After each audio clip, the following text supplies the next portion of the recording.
I guess I have a hard time accepting someone's viewpoint or narrative lock, stock, and barrel just because they said it. Yeah. Sometimes I think people will say something in a pretty commanding way, and they expect everybody in the room to buy into it. Yeah. And I'm usually the guy that says, well, hold it down.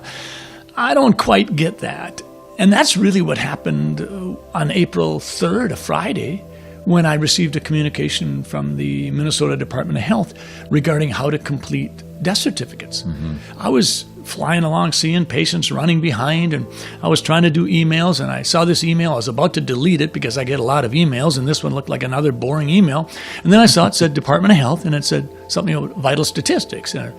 And so I clicked on it, and I'm reading it real quickly, and as I got to the bottom of this communication, I could just tell my brain was pinging. Yeah. And I thought, what the devil, this isn't right. And I read it 2 or 3 times, and basically said that if you were going to be completing a death certificate on a patient regarding COVID-19, the rules were changing.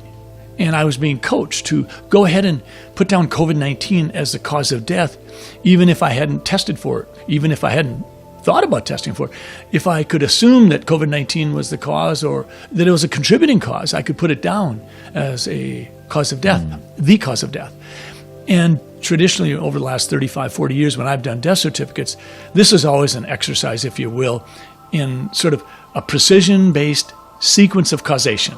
In other words, if someone died, what initiated the process? Yeah. Not the last thing. I mean, the last thing is always, if you will, in a cause of death, the heart stopped.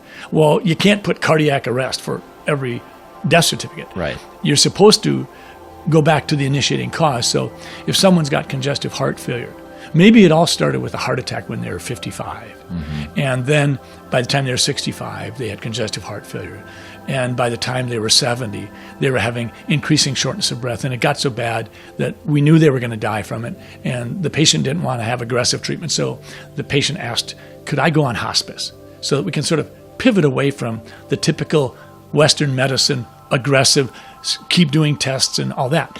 So we put them on hospice, and maybe in the 3rd month of hospice, they're doing poorly. They develop a fever, a cough, and I go up and examine them, and they've got pneumonia.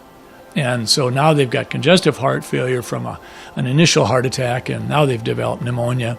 And the family's gathered around, and they've said their goodbyes, and all of a sudden we find out one of 2 things. One is a routine laboratory test for some reason or another was done, and it shows COVID-19. Or a laboratory test wasn't done, but other people that were exposed to the patient while he was on hospice were found to have COVID-19. In either of those situations, we were being encouraged to put down as a cause of death COVID-19. And that's all wrong. The cause of death was, you could go one of 2 things. You could say congestive heart failure, but actually if you do the initiating event that caused the heart muscle to get floppy and weak, you could put down heart attack. And that's the bottom line. And that's the underlying cause of death. And that's the all critical one. And then above that, the heart attack caused the congestive heart failure, which led to the pneumonia. And then you had this COVID-19. And you could say, well, that had nothing to do with it. Or you could put it as the last thing that happened. That would be okay. Or you could put it in part 2, which is a contributing condition, which is typically where we'd put something like that. I might put diabetes because that would be a contributing condition. It wasn't in the direct sequence of causation, but it probably contributed to the patient's overall weakness. So you'd put it there. But that's what happened on April 3rd. And I saw that and I said, nuts to this. This isn't right. This isn't the way I've done things.